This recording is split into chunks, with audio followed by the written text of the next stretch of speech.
നബി ദിനം എന്നതിന്റെ അടിസ്ഥാനം മുത്തുനബി സല്ലല്ലാഹു അലൈഹി വസല്ലം തങ്ങള് ജനിച്ചതിന് മഹത്വവും പ്രത്യേകത ഉണ്ടോ ഇല്ലേ എന്നതാണ്. ഉണ്ട് എന്നാണ് നബി സല്ലല്ലാഹു അലൈഹി വസല്ലം തങ്ങളെ നമ്മളെ പഠിപ്പിച്ച്. അല്ലേ? തിങ്കളാഴ്ച ദിവസം നോമ്പോൽക്കൊരു സുന്നത്തുണ്ടല്ലോ. ഇമാം മുസ്ലിം റളിയല്ലാഹു അൻഹു അടുത്ത സഹീൽ റിപ്പോർട്ട് ചെയ്ത ഹദീസിൽ കാണാം, സുബൈലാൻ സൗമി യൗമിൽ ഇസ്നൈൻ, തിങ്കളാഴ്ച ദിവസത്തെ നോമ്പിനെ പറ്റി തങ്ങളോട് ചോദിക്കപ്പെട്ടു, എന്താണ് അന്നത്തെ നോമ്പിന്റെ റീസൺ? അപ്പൊ നബി സല്ലല്ലാഹു അലൈഹി വസല്ലം തങ്ങൾ അതിന് പല മറുപടിയും പറഞ്ഞു. കൂട്ടത്തിൽ ഒന്നാമത്തെ മറുപടി ഫീഹി ഉലിത്തു, അന്നാണ് എന്റെ ജന്മദിനം എന്ന്. പ്രിയപ്പെട്ട സുഹൃത്തെ, ഇനി നിങ്ങൾ നബിദിനം ബിദ്അത്താന്ന് പറഞ്ഞ് നടക്കുകയാണെങ്കിൽ അക്രമം എന്നല്ലാതൊന്നും അതിനെ കുറിച്ച് എനിക്ക് പറയാനില്ല. കാരണം എന്താ, ഒരു തിങ്കളാഴ്ച റസൂലുള്ളാഹി സ്വല്ലല്ലാഹു അലൈഹി വസല്ലം ജനിച്ചു.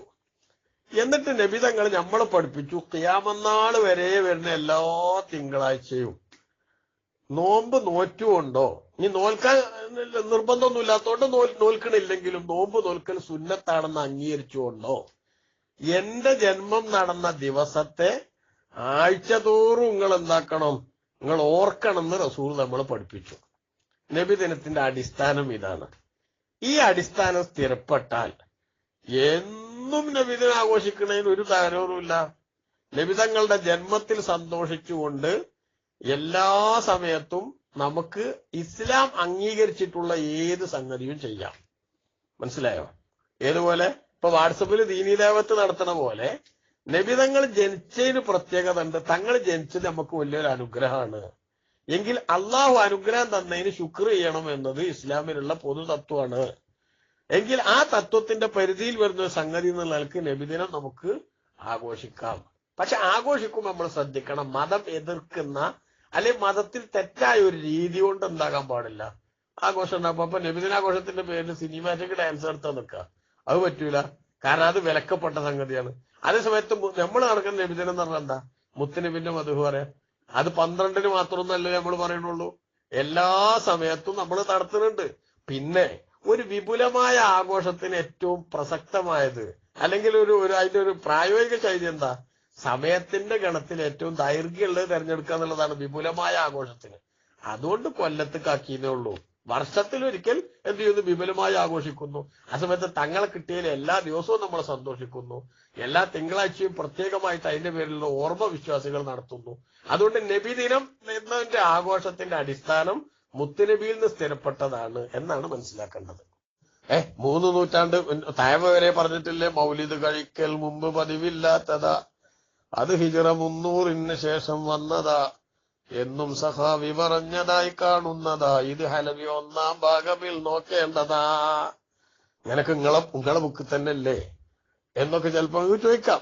അവിടെ എന്താണ് ആ പറഞ്ഞതെന്നുകൂടി മനസ്സിലാക്കിയ പ്രശ്നം തീർന്നു. ഞാൻ നേരത്തെ പറഞ്ഞ എന്താ, നബിദിനാഘോഷത്തിന്റെ അടിസ്ഥാനം മുത്തുനബിയിൽ നിന്ന് സ്ഥിരപ്പെട്ടു. അടിസ്ഥാനം മുത്തുനബിയിൽ നിന്ന് സ്ഥിരപ്പെട്ട ഒരു സംഗതിക്ക് മതം എതിർക്കാത്ത പുരോഗതി പിൽക്കാലത്ത് വരുന്നതിന് കുഴപ്പമില്ല. അപ്പൊ ഈ 3 നൂറ്റാണ്ടിന് ശേഷം വന്നു എന്ന് പറഞ്ഞത് വിപുലമായ ആഘോഷത്തിന്റെ ശൈലിയാണ്. എന്താണ്, മുളഫർ രാജാവിന്റെ ഒക്കെ ആഘോഷം എങ്ങനെ, മൗലിദ് കഴിക്കുന്നന്ന് ആടയ്യായിരം, പൊരിക്കുന്നതാണ് കോഴിയും 10,000, അതുപോലെ 1,30,000 പാത്രങ്ങളിൽ അലുവായുമുണ്ടോരോ തരം. 1000 ആടും 5000 കോഴി 1,00,000 ചില്ലാനം പാത്രങ്ങൾ സ്വീറ്റ്സ് ഒക്കെ വിളമ്പിയിട്ടുള്ള ഒരു ചെറിയ മൗലൂദ്. ആ കഴിക്കലാണ് എന്ത്, വിപുലമായ ആഘോഷം എന്ന് പറഞ്ഞാൽ. അത് 3 നൂറ്റാണ്ടിന് ശേഷം അല്ലെങ്കിൽ 300 നൂറ്റാണ്ടിന് ശേഷം വന്നാലും കുഴപ്പമില്ല. അതിൽ എന്തുണ്ടാകാൻ പാടില്ല എന്നുള്ളൂ, മതം അംഗീകരിക്കാത്ത ഒരു സംഗതി വരാൻ പാടില്ല എന്നുള്ളൂ. അതിൽ ഭക്ഷണം കൊടുക്കൽ മതം വലിയ പുണ്യമായിട്ട് പറഞ്ഞ സംഗതിയാണ്. പിന്നെ മൗലിദിന്റെ മുത്തുനബിന്റെ മദഹുകൾ ഉൾക്കൊള്ളുന്ന മാലയും അതേപോലെ തന്നെ പിന്നെ പദ്യങ്ങളൊക്കെ ഉണ്ടാക്കുക എന്നുള്ളതാണ്. ആ സംഗതിയും ഇസ്ലാമിലുള്ളതാണ്. റസൂലുള്ളാഹി സ്വല്ലല്ലാഹു അലൈഹി വസല്ലം തങ്ങളുടെ മദഹ് പറയാനായിട്ട് ഹസ്സാൻ ഇബ്നു സാബിത്ത് റളിയല്ലാഹു അൻഹുവിന് മദീനത്തെ പള്ളിയിൽ മിമ്പർ സ്ഥാപിച്ചു കൊടുക്കുകയും അതും വന്നിട്ട് മദഹ് പറയണ കാലത്തോളം ഹസ്സാൻ ഇബ്നു സാബിത്തിന് പരിശുദ്ധാത്മാവിനെ കൊണ്ട് ശക്തി നൽകണേന്ന് മുത്തുനബി ദ്വാർക്കുകയും ചെയ്തത് ഇമാം ബുഖാരി ഉദ്ധരിച്ച ഹദീസിൽ നമുക്ക് കാണാം.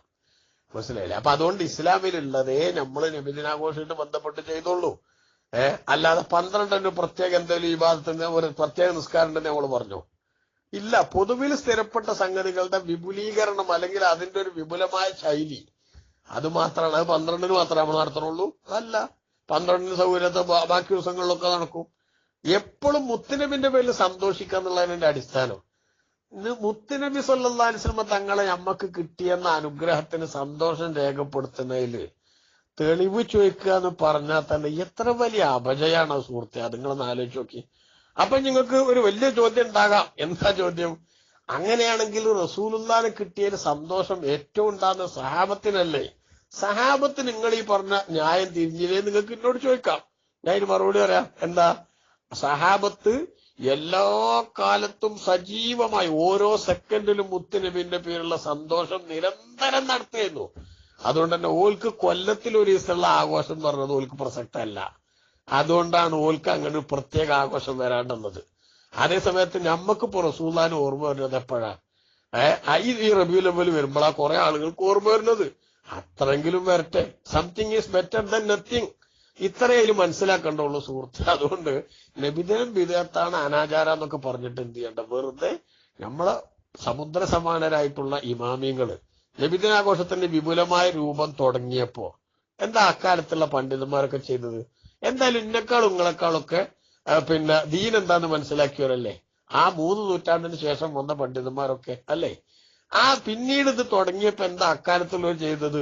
ഈ മുളഫർ രാജാവിന്റെ തന്നെ സദസ്സിൽ നിങ്ങൾക്കൊക്കെ അറിയാൻ സാധ്യതയുള്ള ഈ മൗലവിമാരും പാടുന്ന 2 പേരുടെ അപ്പുറം താഴെ പാട്ടിൽ തന്നെ കാണാം, ഉലമാക്കൾ അനവധി ഹാജറുണ്ടതിലന്ന്, അതുപോലെ സൂഫികൾ കൂടുമേ അതിൽ വന്ന്. ആണോ? അക്കാലത്തുള്ള ഉലമാക്കളും അതേപോലെ തന്നെ സൂഫിയാക്കളായിട്ടുള്ള മഹാന്മാരും ദീനിന്റെ പിന്നെ വിഷയങ്ങളിൽ നിഷ്കർഷതയുള്ള ആളുകൾ അതിൽ സംബന്ധിക്കുകയാണ് ചെയ്തത്. അതുകൊണ്ട് ദീനിന്റെ കാവൽപ്പെട്ട ആളുമായ ഉലമാ അതൊക്കെ അംഗീകരിച്ചു. കാരണം എന്താ? ഓൾക്ക് എന്താണ് സുന്നത്തുന്നും എന്താണ് ബിദ്അത്തുന്നും അറിയായിരുന്നു. അതറിയാത്ത കുറച്ച് മൗലവിമാര് പൊട്ടന്മാരാണ് എന്ത് ചെയ്യണത്? ഇവിടെ ഈ ഒച്ചപ്പാടുണ്ടാക്കി നടക്കുന്നത് മനസ്സിലാക്കിയാൽ മതി.